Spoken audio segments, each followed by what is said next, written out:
सारे मेरी दोस्तां भैणां ते मित्रें गी एक बारी मुड़ियै जय माता दी ते सारें गी राम राम। ते अज्ज मती मतियां मुबारकां तुसेंगी बेइया दूज दियां। ते अज्ज गप्प बी जेह्ड़ी में ना बेइया दूज उप्पर गै सनान लगा तुसेंगी। ते हल्ली में न्हाते दा निं ऐ, छड़ा उट्ठेआं ते गल्ल गै ऐसी बनी जेह्ड़ी ना ते तुं'दे कन्नै लोकें कन्नै शेयर करनी चाहिदी। ते जेल्लै ओह् भैन भ्राऽ आपस बिच्च लड़ी जंदे नी ते लड़ियै इ'यां रुस्सी जंदे इक दूए ओह् उद्धर मूंह बैठी रौंह्दा, भैन उद्धर बैठी रौंह्दी। ते ओह् द'ऊं त्र'ऊं साल्लें दे ना रक्खड़ी कीती दी होंदी ना टिक्का कीते दा होंदा।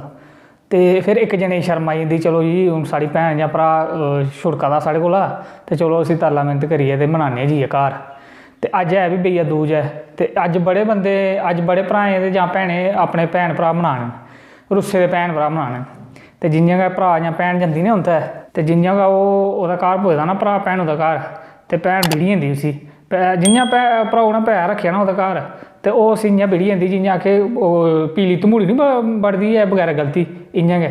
ते ओह् छड़ा इ'यां बिच्च डोआठने दे हल्ली पैर गै धरदा भ्राऽ ते भैन उसी लगी पौंदी बोलन, केह् गल्ल ऐ हून बड़ी तुसें चेता आई भैन 7-8 सालें चेता आई तुसें ते हून बड़ी चेता आई। किन्ने बारी तुसें फोन बी कीता, ना फोन चुकदे ना भरजाई चुकदी ना तुं'दी जागत चुकदी ते हून केह् लैन आए तुस साढ़े घर, जाओ तुस अपने घर आए कन्नै टिक्का टुक्का ना रक्खड़ी।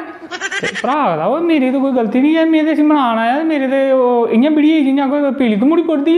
ओह् आखदी ओह् भ्राऽ आखदा मेरी गल्ल ते सुन, में तुगी समझाने आया मनाने आया टिक्का ते लाई लै अज्ज बड़ा दिन आह्ला दिन ऐ ते में बगैरा टिक्का रौं। में लाना टिक्का ओह् पैह्लें निं चेता आया तुस टिक्के दा ते हून लगा ते तुस चेता आन में निं लेइयो डब्बा डुब्बा जेह्ड़ा में बनाਉਂਦੀ है। ते वीडियो अच्छी लगी हो ना ते लाइक ते कमेंट जरूर लाओ। ते में ऐसे बंदे दिक्खा जेह्ड़े ना मेरी वीडियो 10,000 तो उप्पर बंदे जेह्ड़े ना दिक्खा दे हैन लेकिन सब्सक्राइब ते कमेंट नहीं हैन करा।